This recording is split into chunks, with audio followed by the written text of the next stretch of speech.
Olá, eu sou o professor Luiz Rezende, começando mais uma aula de informática e agora eu vou trabalhar com você arquitetura de redes. Tem que tomar cuidado, porque se você for aqui na plataforma do quê? E você simplesmente digitar matéria né, no filtro de questões. Se você digitar simplesmente informática, redes de computadores, você vai encontrar questões que têm a ver com configuração de redes. E questões que têm a ver com configuração de redes não tem nada a ver com o que a gente precisa estudar para a sua prova. Configuração de rede, Windows Server, isso serve para quem vai prestar concurso para TI. Nem Polícia Federal, nem Cefaz, Receita Federal tem esse foco, né? Tem esse parâmetro, né? Então, qual que é o filtro que você tem que fazer? Se você filtrar por concurso que você estuda, perfeito, você já vai ter as questões do jeito que deveria ser. Mas uma forma de você procurar as questões voltadas à abordagem da sua prova é você procurar questões no campo de palavra, digitar entre aspas palavras específicas, né? Como, por exemplo, arquitetura. Então você digita redes, informática, redes, arquitetura. Na verdade, os termos que caem em prova são arquitetura, escopo, topologia, hardware de rede e cabeamento de rede. São 5 subtópicos de redes, né? Então, cabeamento de rede, hardware de rede é autoexplicativo. A gente tem aula sobre isso. Quando a gente fala de arquitetura, escopo e topologia, são elementos distintos, né? Vamos de trás para frente. O critério de topologia é o critério de comutação, como é a comunicação entre os hosts de rede. Quando a gente fala de escopo, a gente fala de abrangência, qual é a distância entre os computadores da rede. E quando a gente fala de arquitetura, a gente fala de hierarquia. Isso é importante memorizar, porque você vai perceber que o único critério que define arquitetura X ou arquitetura Y é a hierarquia. Quem manda em quem? Quem controla quem? Então vamos lá para o material. Então o primeiro elemento importante é você saber que a arquitetura tem a ver com o critério único e exclusivo da hierarquia.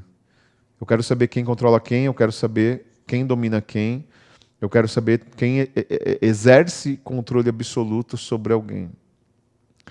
Quando a gente fala de arquitetura, a arquitetura cliente-servidor é a principal. E não só é a principal, como na verdade essa arquitetura é a arquitetura padrão da internet. E como se estrutura a arquitetura cliente-servidor? Você tem aqui o servidor, você já viu comigo que não existe rede sem servidor, né? E aqui eu tenho 3 clientes. Cliente 1, cliente 2 e cliente 3. Se você for analisar níveis, né, do superior para o inferior, essa é a arquitetura CS, ou arquitetura cliente-servidor. Eu tenho um servidor identificável, fixo e invariável. E continuando a análise sobre essa arquitetura, eu sei visualmente aqui nesse organogramazinho quem manda em quem controla quem. Então eu tenho o servidor controlando os clientes numa relação direta, numa relação objetiva e direta. Então os clientes, cliente 1, cliente 2 e cliente 3, são dependentes hierarquicamente do servidor. Vem comigo. Não é assim que a gente utiliza a internet nas nossas casas? Tem lá as empresas que oferecem internet para a gente. Em cada região do Brasil tem uma empresa diferente. Ou empresas, né, que prestam serviços por áreas diferentes.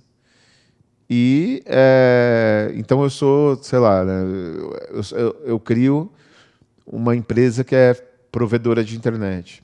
Então eu tenho o meu super servidor que joga internet para vários clientes.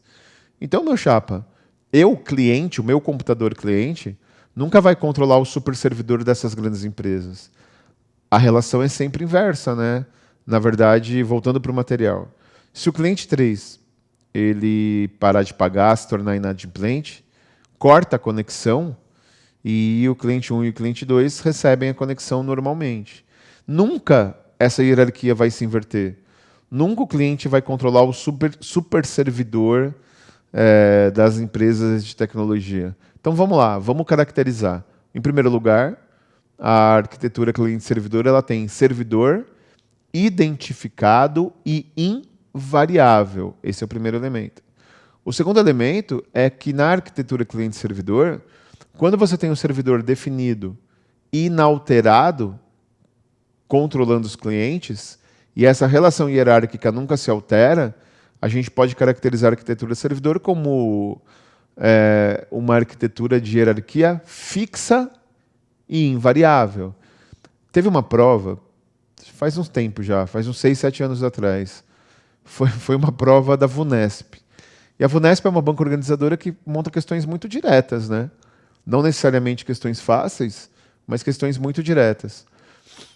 E ela montou uma questão assim: indica a alternativa que apresenta a definição de internet. E a primeira alternativa era a rede mundial de computadores. A segunda era uma estrutura baseada em cliente-servidor. E um monte de gente foi nessa alternativa A rede mundial de computadores. E a alternativa correta era que é uma estrutura baseada numa relação cliente-servidor. Porque nós não somos provedores. Nós não geramos nossa própria internet. Você precisa da internet da empresa que você trabalha, do provedor da sua casa, até do serviço público. No caso dessas praças, dessas áreas que tem internet Wi-Fi gratuita. Eu moro em São Paulo, e em São Paulo tem internet no metrô. Tem internet Wi-Fi no metrô. Você se cadastra lá e utiliza o Wi-Fi do metrô. Então, por que estava errado?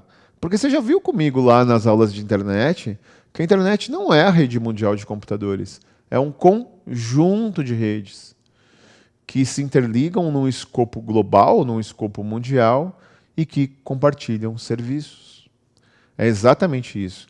Essa é a definição. Essa é a estruturação da internet. Perfeito? Agora, se a arquitetura cliente-servidor ela é a padrão, ela é a objetiva, ela é a arquitetura estabelecida, existem outras arquiteturas, né? E particularmente existe a arquitetura peer-to-peer, ou ponto a ponto. E essa arquitetura peer-to-peer, ou ponto a ponto, é engraçado. Olha o que é você não utilizar fontes corretas, né? Não utilizar fontes fidedignas. Eu já vi muito texto na internet dizendo que a arquitetura peer-to-peer, P2P ou ponto a ponto, numa livre tradução, ela não tem servidor. Se não tem servidor, não tem rede. A rede é baseada em servir e receber. Não é que não tem rede, não é que não tem servidor, é que o servidor ele pode ser variável. Vamos lá. Então a arquitetura peer-to-peer é uma arquitetura específica, né?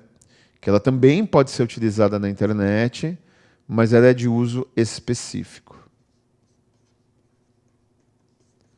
E você utiliza bastante no seu dia a dia essa arquitetura.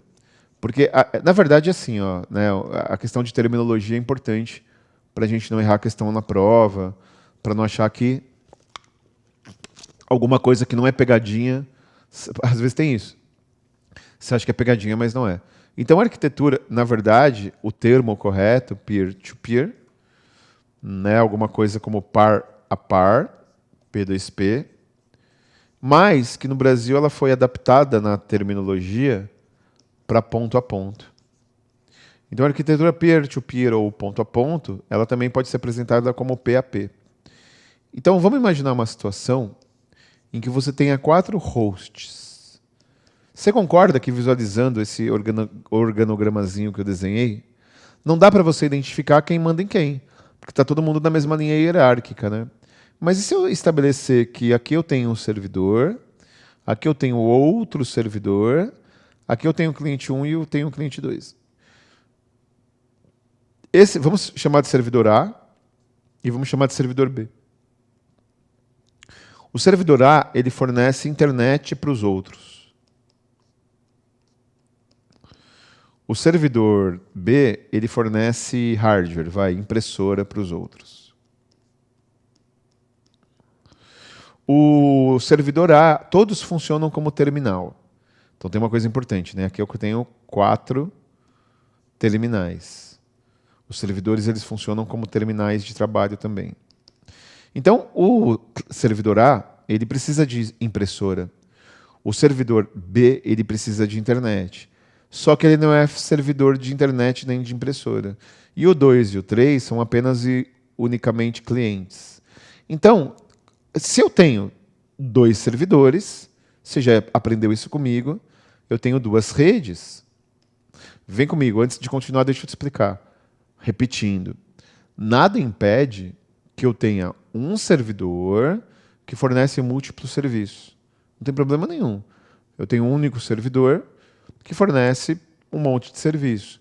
Mas eu posso ter servidor dedicado. E eu tenho um servidor dedicado a um e apenas um e somente um serviço, correto? Então essa é a regra, essa é a definição. Vamos lá, voltando para o material. Bom, então nesse caso, nesses termos, se eu tenho essa estrutura, eu tenho a seguinte classificação. Quando o compartilhamento é um compartilhamento de internet, o servidor A ele é servidor e serve aos outros 3, e esse servidor B aqui ele serve como cliente, ele cumpre função de cliente. Agora, quando o compartilhamento é de impressora, o servidor B se torna servidor dos outros 3. E aí, olhando aqui para a estrutura, nós chegamos a 2 conclusões.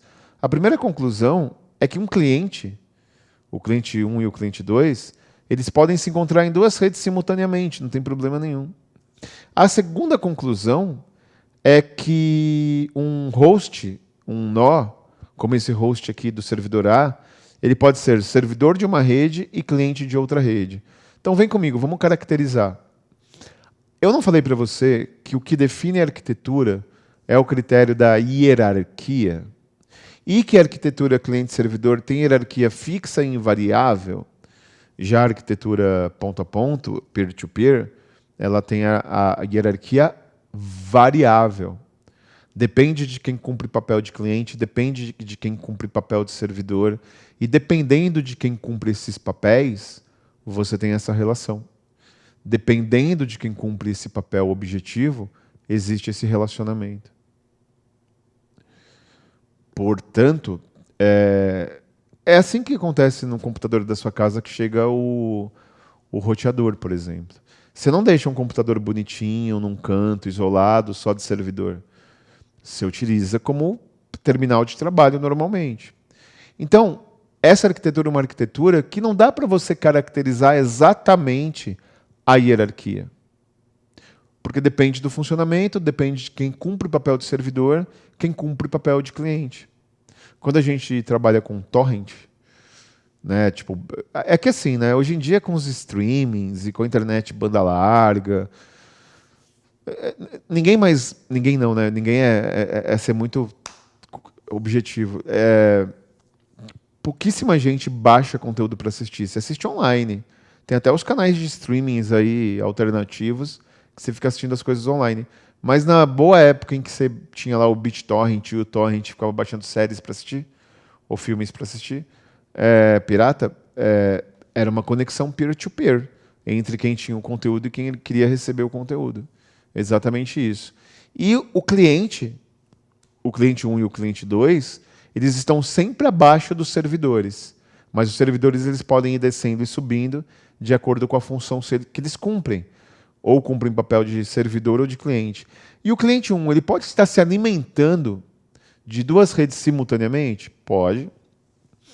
Por exemplo, vamos supor que eu seja o cliente 1, eu esteja recebendo internet do servidor A e ao mesmo tempo eu esteja imprimindo alguma coisa. Não tem problema nenhum. Eu sou um cliente ativo em 2 redes diferentes. Beleza? Então, qual a diferença dessas 2 arquiteturas? Qual arquitetura que tem hierarquia fixa? Cliente-servidor. Peer-to-peer tem arquitetura variável. Qual das 2 arquiteturas tem o servidor fixo e identificável? Cliente-servidor. Peer-to-peer tem o servidor variável. Fechou? A arquitetura de redes. Muito obrigado pela sua presença, pela sua paciência, assistir minha aula até o final. Abraços, força e honra. Estamos com você até a aprovação.